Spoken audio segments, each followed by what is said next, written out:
Hi, everybody. I'm Brittany Lewis with Forbes Breaking News. Joining me now is my colleague, Forbes staff writer, Zach Everson. Zach, thanks so much for coming on. Thanks for having me, Brittany. Glad to be here.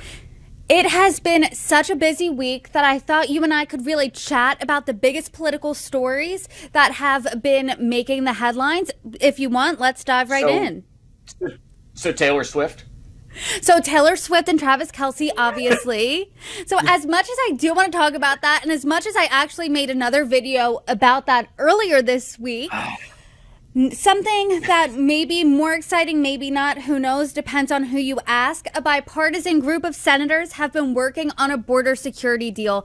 President Biden said point blank he would sign it if Congress passed it, but prominent Republicans like former President Donald Trump, as well as House Speaker Mike Johnson, signaled that they aren't on board with it. What do you make of this mess right now? Politics as usual. And there's no way this is more interesting than what's going on with Taylor Swift.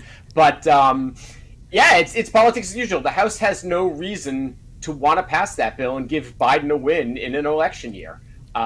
It's not going to help them in their primaries. It's not going to help them in their general election. You know, we're so gerrymandered that most of these Congress people are running in safe districts. So there's really no reason for them to agree to it, unless they would, maybe if Biden gives them, I can't even imagine what, but something ridiculous. Yeah. Okay. Maybe if Biden offered that he would resign, then maybe they'd accept it. But that's not happening. And short of that, I don't see a deal happening on this anytime soon.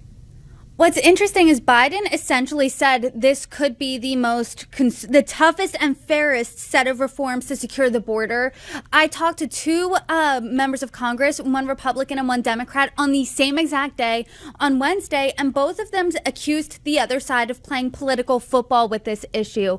Now, former President Trump called it a monstrosity, and he said, quote, "Please blame it on me if it in fact doesn't pass." So I am curious why House Republicans are seemingly lining up behind him when, as of this second, he doesn't hold real power in office. Well, I mean, he is most likely going to be the Republican nominee. He rode immigration to getting elected the first time. It seems to be one of their best issues right now in the way it's polling and what people think about Biden's performance in that area. So why wouldn't they? They line up behind Trump in just about anything else. So this one, where it even makes conventional political sense, it's not that surprising that they're not going to agree to anything here. And we brought up former President Trump. He obviously has been making headline after headline with his legal troubles over the past week. So let's dive into that. And Fulton County District Attorney Fani Willis, she's also been embroiled in controversy over the past few weeks. She faces allegations that she had an affair with a prosecutor assigned to Trump's Georgia election interference case. And then this morning on Friday, Jim Jordan, chairman of the House Judiciary Committee, actually subpoenaed her over accusations that her office misused federal funds. What do we need to know here in this whole mess? There's that quote from Omar in The Wire that if you come for the king, you best not miss. This is kind of, if you come for Trump, you best not have a mess behind you. And it was no doubt that Republicans were going to start looking into her as soon as she decided to prosecute Trump. She admitted just moments ago that she had an affair with the special prosecutor. Don't hire people you're having affairs with. That should be pretty simple, but obviously it's an issue you see get broken all the time. So yeah, I mean that's absolutely an own goal on her part. She did say there were no conflicts, everything was on the up and up there, but it's still the perception that you just hired somebody. You're a prosecutor, you're supposed to be enforcing the law, and here you are hiring a guy you're having an affair with. It's not a good look. Whether it impacted any decisions she made, said she argues no, who knows. The subpoena thing, I don't know enough of what they have, what the Republicans claim to have here. She's again has said there's no big deal here, but it was clear that if you prosecute Donald Trump, you are going to face all sorts of investigations from Republicans, and this would be one of them. I do now want to talk about the optics because, as you said, she's saying nothing affected the decision, but what are the optics looking like? Does this look like a W for Trump? It's tough to say whether it's a W. Who knows how this is going to play out in the end. Trump was criticizing her anyways. She could be, St. Peter prosecuting him, and Trump would have found things to criticize. There's just he's got to, and that's a part of his playbook. You know, whenever people come after him, he immediately flips it around and makes accusations about the accuser. And this is exactly what was going to happen here. Only, you know, this time she did give them something legitimate to use. And if she did recuse herself, there is a possibility that the trial for the election interference case could be moved to after the 2024 election in November. What would that do for Trump? You know, it would push off one possible problem there. You know, it seems like the only way that these cases are really going to impact him would be if they do move forward before the election in terms of voting. You know, I think right now, assuming Trump doesn't get found guilty of anything, all things stay the same moving forward. It's, you know, it's a 50-50 election.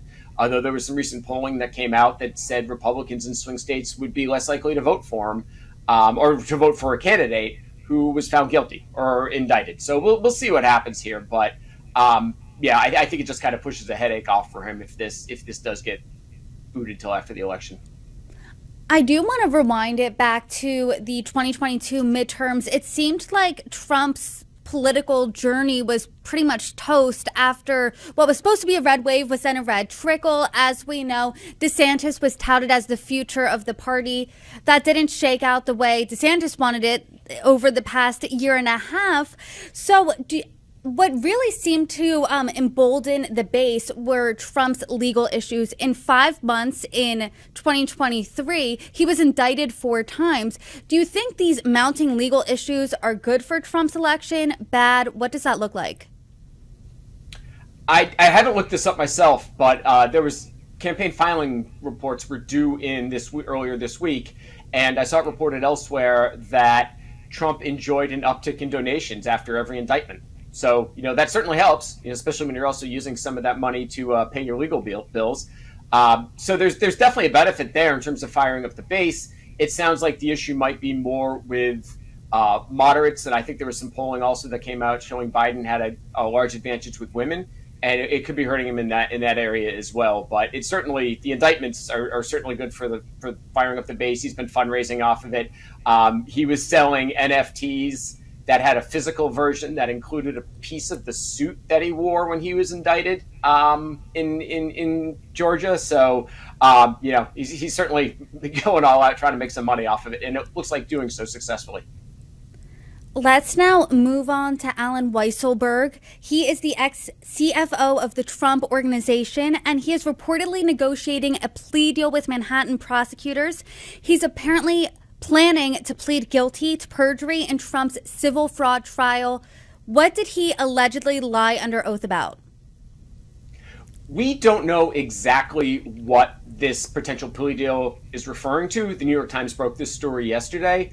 But what we do know is that Weiselberg on the stand during this trial said that he was not really involved in the valuations of Trump's penthouse apartment, which was a big part of the trial because those were figures he used for his net wealth. We came out the next day, my editor, Dan Alexander, with an article saying that wasn't the case. Weiselberg was very involved with it. And we have all sorts of emails and recordings that prove that from when several of our reporters toured Trump Tower back in the day, or Trump's penthouse back in the day. Weiselberg was on the stand the next morning and he was immediately pulled. So it certainly seems likely that could be the issue, but we don't know for sure exactly what it is. What exactly does this mean for Weiselberg then? A guilty plea, this is his second one. Yeah, it's not a good look. You know, maybe the first one you could have said, oops, that's a fluke. But the second time was especially egregious, assuming he did correctly, assuming it is about this instance, and he correctly remembered what he said and chose not to be forthright on the stand. The Times is reporting it doesn't look like jail time for him, and nor did it look like that he was going to be compelled to testify against Trump in any way. The speculation was that it would, you know, maybe serve as a deterrent for any other witnesses on behalf of former President Trump who might want to, you know, lie on the stand on his behalf. That, you know, doing so could get you in trouble. I guess the bigger question here then, what about Donald Trump? What are the implications of this for the former president? It's not quite clear. I don't think Weiselberg was exactly considered a reliable witness by the judge in the first case. The first time he was up there, he had already gone to jail for him. This is a case that largely revolves around documents and financial statements versus the testimony of people out there. So I don't think it really makes much of a difference one way or the other. Now let's rewind to last week, and we're going to talk now about the Trump-E. Jean Carroll case. Last week, a jury ruled that the former president must pay writer E. Jean Carroll $83.3 million for defamation. What sticks out to you the most about this ruling? It's a lot of money. It's a lot of money. We value Trump at over $3 billion, but $83.3 million is something that's going to hurt. It's also, does he necessarily have that much liquid? What really stands out to me, though, was that Carroll's lawyers argued that it needed to be a big fine because he is a wealthy man and a smaller fine would not be a deterrent. And they certainly, that message seemed to have gone through with the $83.3 million. And afterwards, when Trump was slamming the rulings on social media, he did not mention Carroll. So, it seems like that message was received. I was just about to ask you, does it seem like this is finally the deterrent, the $83 million price tag to get him to stop posting about E. Jean Carroll? I would bet you $83.3 million if I had it, that at some point he will continue to reference this case online. I don't think he may not mention her specifically, but he's going to continue to toe the line on this one, I believe, or to go right up to it and press buttons. It's Donald Trump, and the allure of social media and a cell phone at 2 a.m. is, I think, just too much for him sometimes.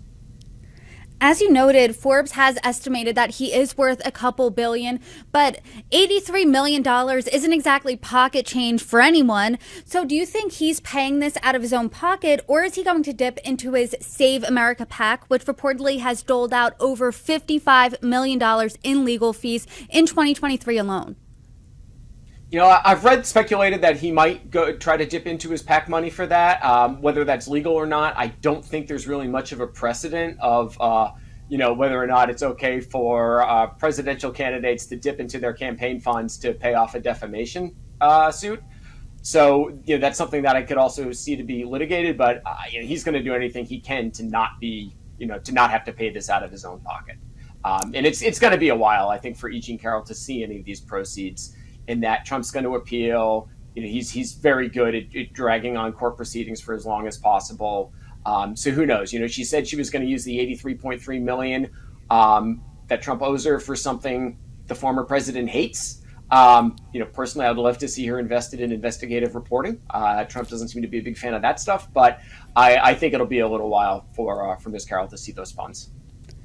Zach, your reporting of Trump has gone back years. You and I have talked all about his criminal cases, lawsuits, investigations that have been swirling around him over the past year. When you look at all of them, which one is the most serious to you? I still think the special master looking into his use of documents, his holding documents at Mar-a-Lago. I mean, that is a national security issue right there. A lot of the other accusations are certainly serious: racketeering, trying to overturn an election, the conviction for defamation, the conviction in civil court or founding liable for sexual assault with E. Jean Carroll. I mean, those are absolutely serious allegations, but national security offense by holding documents there is I think far and away the one that is the most serious and might have the most repercussions for him illegally. All of these cases really run the gamut here. He was indicted 4 times last year, as we discussed, charged with 91 felony counts. But it always comes back to the 2024 election, which really, how fitting. It's Groundhog Day of 2020. Just now, we're talking about more investigations, more lawsuits, more court cases. But according to a recent general election poll from CNN, Donald Trump is beating President Biden in a head-to-head matchup, 49% to 45%. Why do you think that is? It's going back to Groundhog Day. It's the same thing how he got elected after the Access Hollywood. And, the question was then, why are Republicans, some of them were quick to throw him over the edge, but came back to him. So why are they lining up behind him? I don't know. I think, there's a sizable amount of Americans who are clearly comfortable with him being their president. But I wouldn't put a lot of stock into polling in general, polling this early, polling on like national polls. It does not matter one iota what who people in Massachusetts or Mississippi are going to vote for president. What really comes down to is those swing states. I would also look at maybe states that weren't, really swing states in the last election, but were kind of close to it and may have had some Trump-friendly secretaries of state put in there, or maybe some Trump-friendly voting laws passed. Those would be the ones I'm looking at. But overall, I wouldn't pay any attention to what the results of the survey polls rather of the overall country and electorate think. I know we talked about whether or not his legal issues will impact the race, and we are we're less than a year out, but we still have months to go. Do you think the result of any of his legal troubles could be that black swan event that really swings the pendulum one way or the other in the election? The polling from Bloomberg was very interesting, with the amount of Republicans who said they would not be willing to vote for somebody who was indicted, or a candidate who was found guilty. I think it was 53% of voters in 7 battleground states that they would not be willing to vote for Trump in a general if he was found guilty of a crime, and it went up to 55 if he was sentenced to prison. Those seems like that seems like it might matter. Those are very going to be very tightly contested elections, and a push like that might matter. But that also, as with any poll, were people honest? Maybe you may not want to tell a pollster like, oh yeah, I got no problem voting for the guy if he's in jail. That's fine. No, not an issue. Like, you may not. That's someone you may want to keep to yourself. Or similarly, are these people actually going to find out that he was found guilty or sentenced? Are they consuming news that's going to give them the truth there? Or are they just watching something that's oh, nothing happened today, let's go to the weather? So who knows?